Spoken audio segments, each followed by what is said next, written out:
Počet úrazů ve společnosti OKD dlouhodobě klesá. V posledních 5 letech se snížil počet registrovaných úrazů ze 300 zhruba na 200. To je výsledek bezpečnostní kampaně, kterou vedení OKD každým rokem připravuje. Bezpečnost práce v OKD je dlouhodobá záležitost.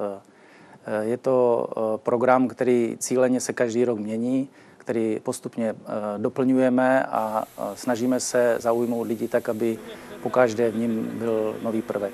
Investice do strojů a do elektrozařízení v oblasti bezpečnosti a do ochranných pomůcek činí v OKD řádově 80 až 90 milionů korun ročně, ale to není vše. Bezpečnost práce to je kultura myšlení, kultura, kterou chceme, aby lidi zvládli, aby věděli, že prvořadé je samotné jejich zdraví. Klesající počet úrazů je pozitivní, ale zdaleka nedostačující výsledek bezpečnostního programu. V letošním roce samozřejmě chceme mít počet menší, ale samotné číslo počtu registrovaných úrazů není měřítkem úrovně bezpečnosti společnosti. Pro nás je hlavním měřítkem samotná kultura bezpečnosti, tak jak se ti lidé chovají, když se na ně nadřízený nedívá.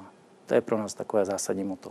A když už se v dolech OKD něco přihodí, v pohotovosti je hlavní báňská záchranná stanice, která vyjíždí k mimořádným událostem. Hlavní činností naší stanice je řešení mimořádných situací a jsme tady vlastně jako proto, aby když se na šachtě stane nějaká mimořádná událost, dispečník nám zavolá, my přijedeme. V letošním roce už záchranáři vyjeli k téměř 300 případů. Jsme řešili úrazy, geomechanické jevy, mimořádné situace jako takové zápary.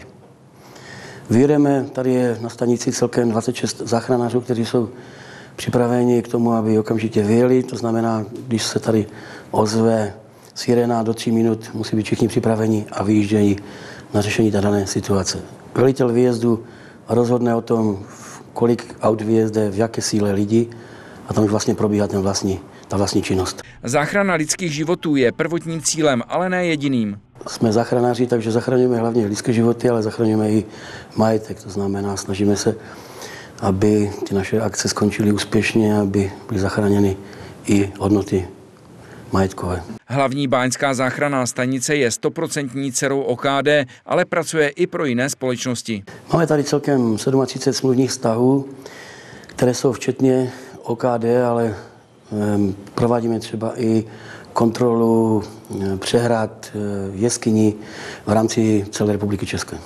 Unikátem ostravské stanice je, že součástí každého výjezdu je lékař. A ten lékař tady je s náma, má úplně stejné povinnosti a výcvik jako běžní báňští záchranáři. Stanice poprvé v historii uspořádala Den otevřených dveří. My jsme chtěli ukázat vlastně prostředí, v jakém tady pracujeme, jaké máme vybavení. A myslím si, že se nám to povedlo, že tady ta účast asi těch 120 lidí, kteří tady přišli, jsme schopni zvládnout, takže plánujeme, že pro příště bychom asi udělali open Den otevřených dveří pro všechno širokou veřejnost, aby viděli, kdo vlastně jsme, co vlastně děláme, čím jsme vybaveni. Je to skvělé, člověk má svou představu, co ti lidé dělají, záslužnou činnost a musím teda říct, vzkázat jim, chlapi jste frajeři a držím vám palce.